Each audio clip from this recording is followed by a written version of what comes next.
আপনার শখের পেজটি হয়তো থাকবে কিন্তু আপনার শখের মনিটাইজেশনটি চলে যাবে যদি এই ভুলগুলো আপনি আপনার পেজে করে থাকেন।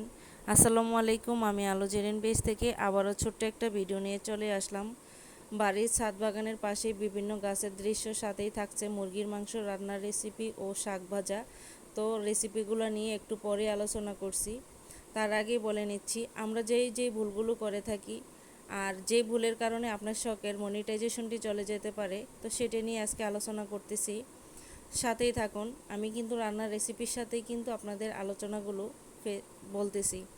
বর্তমানে আমাদের দেশে অহরহ ঘটনা ঘটতেছে প্রতিনিয়ত। তো ফেসবুকের গাইডলাইনে যে ঘটনাগুলো সেগুলো আপনারা হয়তো দিতে পারবেন। ফেসবুকের বাইরে যে ঘটনাগুলো সেগুলো আপনারা কিন্তু ফেসবুকে পোস্ট ভিডিও কিছুতেই আপলোড করতে পারবেন না। আপনি একটা প্ল্যাটফর্মে কাজ করতেছেন, সেখানে কিন্তু নিয়ম আছে, রুল মাফিক কাজ করতে হবে। আপনি যদি নিয়ম মাফিক কাজ না করেন, তাহলে সেখানে আপনি যে কোনো চাকরি করেন না কেন, আপনাকে কিন্তু সেখান থেকে বরখাস্ত করবেই। তেমনই ফেসবুকেরও অনেক ধরনের নিয়মকানুন আছে, যেটাকে ফেসবুকের গাইডলাইন বলে। এখন আপনি ফেসবুকের গাইডলাইনে বাহিরে কোনো কাজ করতে পারবেন না। যেহেতু এখানে আপনি কাজ করতেছেন, বর্তমানে ফেসবুকে আমরা চাকরি করতেছি, তো আমাদের এটা বুঝতে হবে। তো যেমন আমি আপনাদেরকে কিছু উদাহরণ দেই। আপনারা বর্তমানে যেই ভিডিওগুলো, বিশেষ করে যে পোস্টগুলো বেশি করে আপলোড করতেছেন, প্রতিবাদ করতেছেন, যেমন ধরেন 2 মেয়ে 1 ছেলের কাহিনী। আমি পুরোপুরি ডিটেলসে বলতে পারবো না, আশা করি আপনারা বুঝে নেবেন। বিভিন্ন ধরনের রাজনৈতিক প্রতিহিংসা, তারপরে যেমন আসিয়া, আসলে ফেসবুক কিন্তু এগুলাকে কিছুটা অ্যালাউ করে না। যেটা অ্যালাউ করে না সেটা আপনারা কিন্তু ফেসবুকে প্রতিনিয়ত আপলোড দিতেছেন।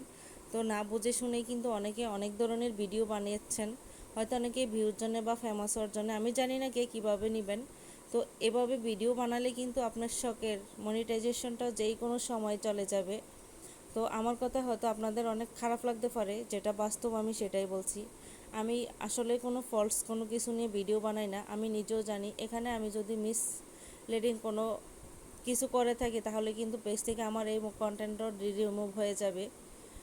তো আশা করি বুঝতে পারতেছেন।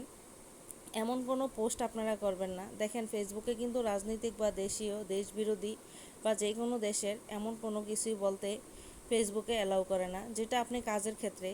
তো আপনার যদি এটা কাজের পেজ না হয়, আপনার যদি অন্য কোনো পেজ হয়, তাহলে আপনি করতে পারেন। কিন্তু আপনি এমন কোনো কঠিন কিছু উচ্চারণ করতে পারবেন না, এমন কোনো কঠিন ভাষা দিয়ে আপনি ফেসবুকে কোনো পোস্ট করতে পারবেন না, এমন কোনো কঠিন ভাষায় আপনি ভিডিও আপলোড করতে পারবেন না। এখন আসেন, কঠিন ভাষাগুলো কি? আমরা কাউকে কোনো কিছু মিন করে বলি, কাউকে এমনভাবে মিন করি যেটাকে অনেক কঠিন ভাষা বলে, যেটাকে আপনার মানে কারো মনে কষ্ট দেওয়া হয়ে যায়, বা কাউকে হ্যাঁও করে, যেটাই আসলে আপনারা বুঝে নেবেন। তো এমন কোনো ধরনের কোনো ভাষাই কিন্তু ফেসবুকে উচ্চারণ করা যাবে না। কারো কমেন্টে গিয়ে আপনি এরকম কোনো কঠিন ভাষাও বলতে পারবেন না, তাহলে কিন্তু আপনার মনিটাইজেশনটি চলে যাবে। আশা করি বুঝতে